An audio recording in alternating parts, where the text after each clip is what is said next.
የትኛው ዶክተር? ዶክተር ዛክና በአንተ በሽታ ላይ ስፔሻላይዝ ያደረገው ረሳው እንዴ? ሰሞኑን ከአውስትራሊያ ይመጣል ብዬ ነበር። እባክህ እዝራ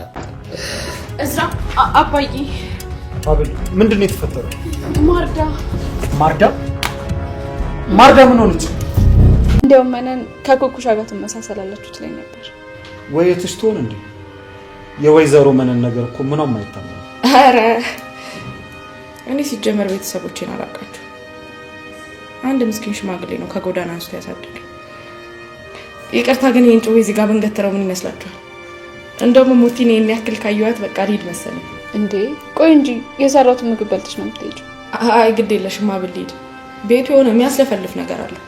ከዚህ በላይ ከቆየሁኝ መዘባረቅ አይቀርም። ስለዚህ በጊዜ ብሄድ ይሻላል። ቆይ እንጂ ምን ነው ለሚል ተጣደፍሽ? ተመልሼ እመጣለሁ ጋሽ። ሙቲ በቃ ሲመቸኝ አንዳንዴ እየመጣሁ ይሻለሁ። እሺ ስለ ወንድሜ እንዳልጠይቅሽ ነው አይደል የምትሄጂው? አይ እንደሱ አይደለም። እየመሸብኝ ስለሆነ ነው። ሰፈር ይሩቅ ነው፣ ለዛ ነው። እሺ ፍቅሬን ያጣሁት በአንቺ የተነሳ ነው። እሺ መቼም አለቀሽ። በዚህ ብቻ በቃ እንዳይመስልሽ። አንቺ ውሻ ልጅ እገልሻለሁ። ተረጋጊ እባክሽ።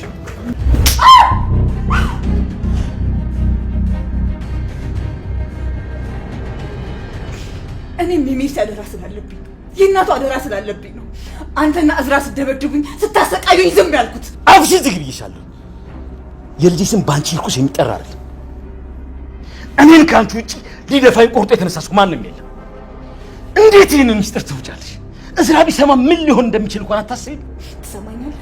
እኔ ለሜርሲ ምንም ነገር አልነገርኳትም እንዴ። አንተ አሁንም ለእዝራ ብቻ ነው የምትጨነቀው? እስኪ አንድ ቀን እንኳን ልጄ ማለት ልመድ እና እዝራ ለኔ ምን ነው? እውነት ለመናገር ሜርሲ የዲኤንኤ ምርመራውን እስክታሳየኝ ድረስ። ሰላም ውዴ ቻናል ቤተሰቦች እንዴት ናችሁልኝ? እንኳን ወደ እኔ ዩቲዩብ ቻናል በሰላም መጣችሁ። ደህና ናችሁ ወይ? እንግዲህ በሀብል ድራማ በክፍል 19 ላይ በጣም አስገራሚ ነገሮችን እያየን እንገኛለን። እንደሚታወቀው እንግዲህ ቢኒ እስር ቤት በመገደሉ ምክንያት ኩኩሻ አሁን ላይ ወደ እነ እዝራ ቤት አምርታለች። ወደዛ የሄደችበት ዋናው ምክንያት ደግሞ የቢኒ እህት ማርዳ ትንሽዬዋ ህፃኗ ልጅ ማለት ነው እዝራ ወደ ቤት ወስዷት ነበረ ከነሱ ጋር እንድትኖር። ምክንያቱም ምንም አይነት ዘመድ የላትም። በዛ ላይ ሕክምና የሚያስፈልጋት በትልቅ ችግር ውስጥ ያለች ህፃን ልጅ ናትና ለዛም እንግዲህ እሷን ለመርዳት ወደ ቤቱ እንደወሰዳት እናውቃለን። በዛም የተነሳ እንግዲህ አባቱን አስፈቅዶ ሙሉ ሕክምናዋንም ሊሸፍን በዛውም ደግሞ ልጅቷን በጉዲፈቻ መልክ ወስደው ሊያሳድጓት እንደሆነም ከአባቱ ጋር አውርቶ እነሱ ጋር ነው ያለችው። ለዛም እንግዲህ ወደ እነሱ ቤት ኩኩሻ ያመራችው። ኩኩሻ እነሱ ቤት በመሄዷ ምክንያት ብዙ ነገሮች እንግዲህ ግልብጥብጣቸው ወጥቷል፣ ወይም ደግሞ የማይታመን ነገር ተፈጥሯል። እሱም ደግሞ እንግዲህ የወይዘሮ መነን ነገር ነው ማለት ነው። ወይዘሮ መነን የደበቀችው ሚስጥር ቀስ በቀስ እየተጋለጠባት ነው። ይህ ሚስጥር እንግዲህ ምንድን ነው? የሀብል እናትን የእሷ ትክክለኛ ልጅ ያልሆነችውን ልጅሽ ናት በማለት በመስጠት ማለት ነው የሴትዋን ንብረት ለመዝረፍ ኩኩሻን ሀብል አድርጋ ሰጥታታለች። ኩኩሻና ሀብል ጓደኝነት ባይኖራቸውም ግን ያደጉት አንድ ሰፈር ነው፣ በደንብ ይተዋወቃሉ። ለዛም ነው እንግዲህ ኩኩሻና እዝራ ቤት በሄደች ሰዓት ሀብል ስታያት በጣም በፍቅር ነበር የተቃቀፉትና ነገሩ ለቤተሰቡ እንግዳ ነበረ። ትተዋወቃላችሁ እንዴ እያሏቸው ነበርና እንግዲህ እሷ እዛ ቤት በመሄዷ ምክንያት አጸደ ደግሞ የእዝራን እግር በእግር እያንዳንዱ እርምጃውን ስለምትከታተል ምክንያቱም አንደኛ የቢኒን ኬዝ ድጋሜ ካነሳው የእሷ ጉድ ነው የሚወጣው። የማህደር ሞት ላይ እጇ አለበት። የቢኒንም ቀጥታ ደግሞ ብቻዋን እሷ ናት ያስገደለችው። እነዚህ ነገሮች ሁሉ እንግዲህ እዝራ ምን እየጎረጎረ ነው፣ ምን እያሰበ ነው ብላ እግር በእግር ነው እየተከታተለችው ያለችው። ለዛ ነው እንግዲህ እዝራ ከቤት ሲወጣ ኩኩሻን ለማምጣት ነበረ ሄደው። ኩኩሻ ህፃኗ ልጅ ለማየት ቤት እመጣለሁ ስትለው እሷን ለማምጣት ከቤት ሲወጣ አጸደ ተከትለው ትሄዳለች። ማንን ሊያገኝ ነው? ምን እየጎረጎረ ነው? ምን ለማግኘት እየሞከረ ነው ብላ እቅዱን ለማወቅ ስትከተለው ነበር ከኩኩሻ ጋር ተገናኝቶ አየቻቸውና እንግዲህ እዚህ ጋር ነው ትልቅ ችግር የተፈጠረው። አጸደ ተደብቃ ከምታይበት ቦታ ላይ ወይዘሮ መነን ኩኩሻን ፍለጋ ከቤት ወጥታ ነበረ። እናቷ የሀብል እናት ማለት ነው እንግዲህ ፀሐይ ማለት ነው። ልጄ የት ሄዳ ነው ብላ ትጠይቃታለች። ኩኩሻን ለማምጣት ወደ ውጭ ስትወጣ አጸደ ታያታለች። እንግዲህ እዝራን ተደብቃ ለማየት ነበር የተከተለችው። ነገር ግን ያላሰበችውን ነገር ነው ያየችው። አጸደ ወይዘሮ መነንን ከኩኩሻ ጋር ስታያት ይቺ ሴት ምን ያገናኛቸው? የት ነው የሚተዋወቁት? ደግሞ ምን እየሰራች ነው ብላ እንግዲህ ትከታተላታለች የምትሄድበት ድረስ። መጨረሻ ግን ያገኘቻት አንድ የሚያምር ቪላ ቤት ውስጥ ነበረ፣ ወይዘሮ መነንን ማለት ነው። የሚገርመው ነገር ግን እዝራ ከኩኩሻ ጋር አብሮ ነበረ። ለሰከንድ ስልክ ለማውራት ዘወር ሲል ነው መነን መታ ከሱ ጋር ምን ትሰሪያለሽ? ምክንያቱም እዝራ ከእዝራ ጋር ተቀራረበች ማለት ይሄ ጉድ ይታወቃል። የሀብል ታሪክ ነው እሷ ወስዳ ኩኩሻ ማለት ነው የሀብልን ታሪክ ወስዳ ነው እንግዲህ እሷ የስሟንም እናቷንም እንግዲህ ወስዳለች። የእሷን ህይወት ቀምታለች።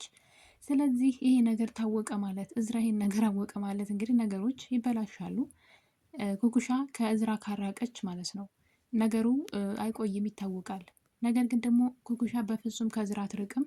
የማትርቅበት ምክንያት ደግሞ በጣም የምትወዳት የምትሳሳላት ማርዳ የቢኒ እህት ማለት ነው የፍቅረኛዋ እህት እዛ ቤት ነው ያለችው። በጣም ነው የምትወዳት። ስለዚህ እሷን ለመጠየቅና እሷን ለማግኘት እዛ ቤት መመላለሷ የማይቀር ነው። ከእዝራ ጋር ደግሞ በጣም ተግባብተዋል። ታዲያ እንግዲህ በዚህ ነገር በዛ ሰዓት አጸድን ወይዘሮ መነንና ኩኩሻን ከምታያቸው ይልቅ እዝራ አይቷቸው ቢሆን አሪፍ ነበረ። ነገር ግን እዝራ አላያቸውም።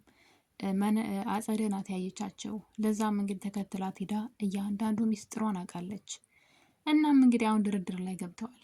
ይህን ስራ አብረን እንሰራለን፣ ከምታገኙ ላይ እኩል ለኔም ይገባኛል፣ ያለዛ ግን ሚስጥሩን ሁሉ እናገራለሁ እያለች እንግዲህ አጸደ ወይዘሮ መነንን ማስፈራራት ጀምራለች። አጸደ አንዱ በር ሲዘጋባት አንዱ በር ይከፈትላታል። ግን ሴትዋ ሲበዛ ክፉ ናትና እንግዲህ ወንድሟ ቤት ያልሰራችው ግፍና ተንኮል የለም። የቤቱን ሰው በሙሉ አበጣብጣለች። የሰው ነፍስ አስገድላለች። የቤቱ ብርቅዬ የሆነችውን አንዲት ሴት ልጅ እንግዲህ ሜርሲ ማለት ነው ለዛ ቤት ብቸኛ ልጅ ናት። በነገራችን ላይ እንግዲህ እንዳየነው ከሆነ እዝራ የቤቱ ልጅ አይደለም፣ ያው መወለድ ቋንቋ ነው። ግን እነሱ ግን የወለዱት አንዲት ልጅ ብቻ ነው። እሷም እንግዲህ ሜርሲ ናት። የቤቱ ብርቅዬና ውድ ልጅ ሜርሲ አሁን ላይ ከቤተሰቦቿ ራሷን አግላለች። በአጸደ ምክንያት ነው እንግዲህ አጸደ የተደበቀ ሚስጥርን በማውጣት እዝራ የዛ ቤት ልጅ እንዳልሆነ ለሜርሲ ሲቀደም ነግራት ነበር። ነገር ግን ይሄ ነገር ከታወቀ እና እኔ እንደነገርኩሽ ወንድሜ ካወቀ እዚህ ቤት እንዳይጥነው አስወጥቶ አንጠልጥሎ የሚያባረረኝ፣ ይህን ሚስጥር ለማንም እንዳትነግሪ ብላት ነበረ። ሜርሲ ነገሩን አላመነችም። በፍጹም እዝራ የኔ ወንድም ነው፣ ዋሽተሽኛል አክስቴ ስትላት አጸደ ዲኤንኤን ምርመራ አድርጋ ነበረ እና ይህን ነገር ሜርሲ እንግዲህ አውቃለች። ሙሉ ለሙሉ ወንድሟ እንዳልሆነ ወይም ደግሞ ከእሷ ቤተሰቦች ጋር እንዳልተወለደ አውቃለች። ለዛም እንግዲህ ይህን ሚስጥር ለማንም እንዳትነግሪ ብላት ነበር። እና እንግዲህ ሜርሲ እንደምታውቁት በጣም የዋህ ልጅ ናት። በነገራችን ላይ አጸደ መርዟን እየተፋችባት ስለሆነ ነው እንጂ ሲበዛ የዋህና ቅን ልጅ ናት። እና እንግዲህ ምንድነው ያደረገችው? ይህን ነገር አጸደ እየተጠቀመችበት ነው። ይህን የዋህነቷን ተጠቅማ እኔ ብቻ ነኝ ላንቺ ማስበልሽ፣ እዚህ ቤት እዝራ በጣም መጥፎ ሰው ነው፣ የቤቱን ንብረት ሙሉ ለሙሉ ለራሱ ሊያደርግ ነው ከሀብል ጋር ሆኖ፣ ስለዚህ እኔና አንቺ እነሱን መታገል አለብን ብላ የውሸት ታሪክ በመፍጠር እንግዲህ ወንድሟ እንድትጠላውና ለቤተሰቦቿ ጥላቻ እንዲኖራት አድርጋታለች። ሙሉ ለሙሉ ስለተቆጣጠረቻት አሁን ላይ ሜርሲ አክስቶ ያለቻት ሁሉ ነው የምታደርገው። ሌላው ቀርቶ የእናትሽን ድርሻ አክሲዮኑን በእኔ ስም ካላደረግሽው እዝራ ይወስድብሻል። ያቺ ሀብልና እዝራ የቤቱን ሀብት ለግላቸው ለማድረግ እየሞከሩ ነው። ስለዚህ ቢያንስ ያንቺን ድርሻ እንኳ አምጪው በእኔ ስም አድርግ እያለቻት ነው። አስባላት ፈልጋው ሳይሆን ሆን ብላ ለራሷ ልትወስደው ገንዘቧን ስለሆነ ነው። ልጅቷ እንዴት አእምሯ እንደተቆጣጠረቻት በጣም ነው የሚገርመው። በጣም ነው የምታምናትና እያየች እንግዲህ የአንዳንዱን ነገር ከእሷ ምን እንደምትፈልግ እያሳየቻት፣ እሷ ግን አሁንም አጸደ ወጥመድ ውስጥ እንደወደቀች ናት። በእርግጥ አማራጭ የላትም። እንግዲህ ማህደርንም እንዳስገደለቻት ወይም ደግሞ የእሷ ግድያ ውስጥ እጇ እንዳለ ለአክስቷ ፊት ለፊት ተናግራለች። ስለዚህ አክስትየዋ ነገ አንጠልጥላ ፖሊስ ጣቢያ የመውሰድ መብት አላት። ለዛም እንግዲህ በአክስትየዋ ቁጥጥር ስር ሆናለች ማለት ነው። እና የሚያሳዝነው ነገር ግን አባትየው እዚህ ድርሻ ውስጥ ምንም አይነት ድርሻ የለሽም ብሏት ነበረ። ያን ያለበት ምክንያት ደግሞ ምንድን ነው? ድርሻዋን ወስዳ ለአክስትየዋ ልትሰጥ እንደሆነ ስላወቀ ነው። የእህቱን ተንኮልና ክፋት ደግሞ ያጸደን ማለት ነው አቶ እስክንድር ጠንቅቆ ነው የሚያውቀው።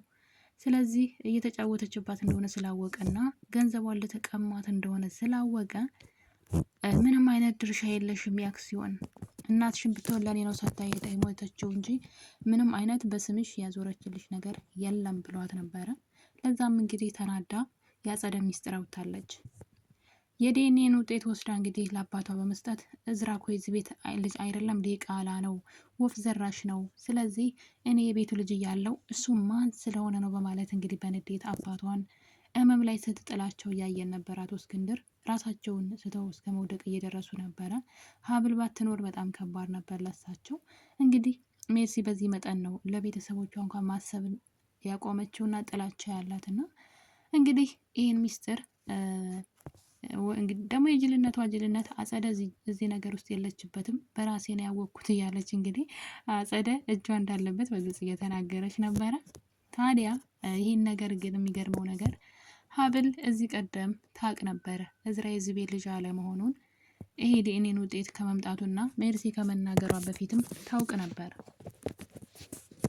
ያወቀችበት ዋና ምክንያት እንግዲህ እንደተለመደው አጸደ ልጅቷን አእምሯን ስትመርዝ ነበረ። ክላሷ ውስጥ ሆና እዝራ ወንድምሽ አይደለም ብላ ስትነግራት ሀብል ሰምታ ነበረ። ነገር ግን የሰማችውን ነገር እንዳልሰማችሁና ዝም ብላ ነበር የከረመችውና እንግዲህ አቶ እስክንድር የሰማችውን ነገር ባክሽ ላንቺ ማስደንጋጭ እንደሆነ አውቃለሁ፣ ግን እዝራ ማወቅ የለበትም ብለው ሲጠይቋት እሷ ግን አይ እኔ እኮ አውቃለሁ እዚህ ቀደም አጸደ ለሜርሲ ስትነግራት በክፍላቸው ሳልፍ ሰምቻለሁ ብላ እንግዲህ ነገር ግን ሚስጥሩን እንዳልሰማች ነበር የቀበረችው። እና ምን አይነት መልካም ሴት እንደሆነች ሀብል ማለት ነው። እና አቶ እስክንድር ትክክለኛ ምርጫ ነው የመረጡት ለልጃቸው፣ ወይም ደግሞ እሷን መውደዳቸው በጣም ትክክል ነው። ሲበዛ መልካም ናት።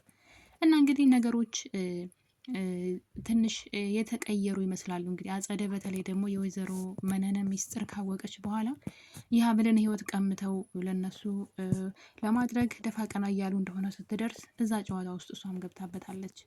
ለዛም እንግዲህ አሁን ላይ እቃዋን ጠቅላም ወደዛ ቤት ሄዳለች። ከነ መነን ጋር ለመኖር ይገባኛል፣ እዚህ ቤት በፈለኩ ሰዓት ወጥቼ በፈለኩ ሰዓት ገባለሁ እያለች ነው አጸደ።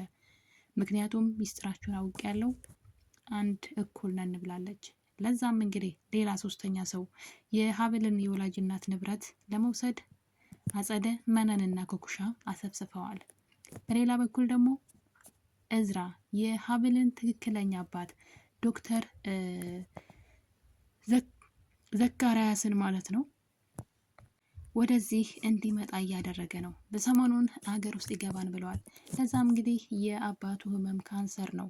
እናም በዚህ በሽታ ላይ በጣም ታዋቂና ስፔሻሊ የሆነ ዶክተር ነው በማለት እንግዲህ እርግጠኛ ነኝ ትድናለህ፣ እድናለሁ የሚለውን ብቻ ቃል ንገረኝ አባቴ ታያለህ፣ ለአንተ የሚሆን ዶክተር ይዤ እመጣለሁ ብሎ እንግዲህ ከአውስትራሊያ ሀገር ማለት ነው የሀብል እናት ቤታቸው ሰተት ብሎ ሊመጣ ነው። የሀብል አባት ማለት ነው ይቅርታ። ያ ማለት እንግዲህ በየቀኑ አባትና ልጅ ይገናኛሉ። የእናቷን ህይወት ቢቀሟትም ማለት ነው እንግዲህ ወይዘሮ መነን የእናቷን ህይወት ቀምታ ወይም ደግሞ እናቷን ቀምታ ለሌላ ሰው ብታደርግባትም አባቷ ግን ቤቷ ድረስ ሊመጣላት ነው። በየቀኑ ታገኘዋለች። በእሷ እጅ የተሰራው ምግብ ይበላል እና ከልጁ ጋራ እንግዲህ አንድ ቤት እየኖሩ የሆነ ጊዜ እውነቱ መታወቁ አይቀርም እና ደስ የሚለው ነገር እናቷን ቢቀሟትም አባቷ ግን ቤቷ ድረስ ሰተት ብሎ ሊመጣላት ነው የአቶ እስክንድር ዶክተር ሆኖ። ይሄ በጣም ደስ የሚል ዜና ነው። በዛ ላይ ደግሞ ኩኩሻ እዛ ቤት መመላለሷ የማይቀር ነው። የኩኩሻ መቀየር ምክንያቱም በድህነት በጎዳና የምትኖረው ኩኩሻ በአንድ ህይወቷ ሲቀየር ይህ ነገር ምንድን ነው የሚለው እዝራንም ሊያጠራጥረው ስለሚችል ይሄ ሚስጥር መውጣቱ የማይቀር ነው፣ የጊዜ ጉዳይ ነው እንጂ። ነገር ግን አሁን ላይ እርስ በርሳቸው እየተጣሉ ነው። ሌባ እንግዲህ ምንድነው ሲሰርቅ ይስማማን ሲካፈል ይጣላን እንደሚባለው መነን እና አጸደ አሁን ላይ ትልቅ ጦርነት ገብተዋል።